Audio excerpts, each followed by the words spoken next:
लख लत असांजी जिंदगी के जो तुंहिंजो भी यार है वो एडी महंगाई थी भैया जो यारी दोस्ती सब कुछ खत्म थी भैया।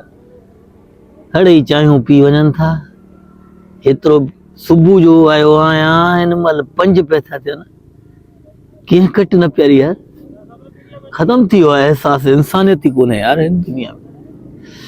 अल्लाह मालिक अञा कलाक ॾेढ आहे मतां को यार अचे को न को चाहे प्यारे ढुकड़ो।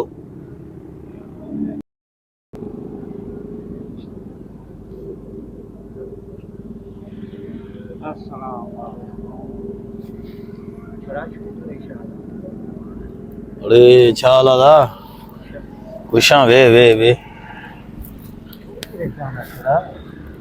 यार एहसास खत्म थी वियो आहे अॼुकल्ह यार। सुबह खां वठी सुबह 9 बजे खां वठी हिन होटल ते वेठो आहियां। हींअर घणा थिया न 5 थिया न 5 थी विया अथई। हज़ारे माण्हू आया कट चायूं पी हलिया विया। मां पासे में वेठो मान सलाह बि कंहिं चांहि जी न कई आहे हिन महिल पे न यार एहसास खत्म थी वियो आहे यार। हिकिड़ो कट केर नथो प्यारे सॼी होटल ते परेशान बाबा छो थो रोए अड़े यार तूं प्यारी ते लॻे थो न न रो प्यारी न तूं छा ज़मानो न रहियो आहे। हा सही थो चएं अल्लाह। अॼु वक़्तु ख़राब थी वियो आहे दौर न रहियो आहे। हा यार तूं त चाहे थो चवीं हाँ पर अॼुकल्ह को कंहिंखे पाणी जो ढुक बि नथो प्यारे। पाणी जो ढुक बि को ए वठ पानी प्यारे में हा मौलाना वारो दर्स न ॾे चाह प्यारींदे या ना इहो ॿुधाए। यार चाहे त मां तोखे प्यारियां पर मुंहिंजी दोस्त ई हिकिड़ी मां सुबुह सां उन्ही खे शॉपिंग कराए आयो आहियां। वॾो ख़र्च लॻी वियो आहे। मुंहिंजे खीसे में पाण 20 रुपया पिया आहिनि कट चांहि मां पियूं घर हलियो ईंदुसि।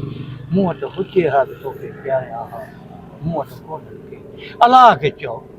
और तुंहिंजी भी यार आहे मुंहिंजी बि यार आहे बसि यार ते त तबाही कई से लख लत असांजी जिंदगी के जो तुंहिंजो भी यार आहे वो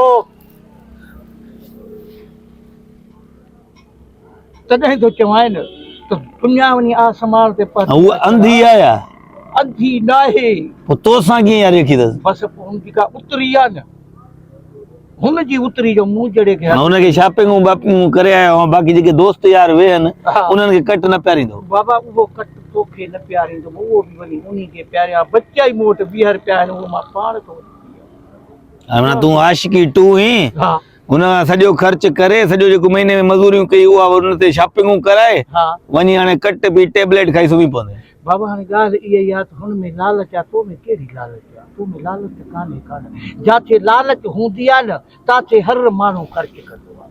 हाणे जेकॾहिं उथी परे परे संदल ते वे बंदूक का लॻी तव्हांजो गर्लफ्रेंड तॾहिं त चवां थी ख़राब हेड़ा हेड़ा छा आहे हिन में ए गजर मोहंड्रे भी हे भी गर्लफ्रेंड कयो वेठो अथई।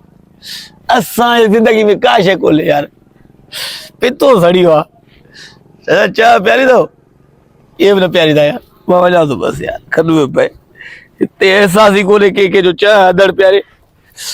अरे उहो गर्लफ्रेंड अथसि हालत ॿिन्हियूं अचड़नि थियूं चॾा फिरिया पिया गर्लफ्रेंड अथसि यार रत साड़े छॾियो अथसि यार वञा घर।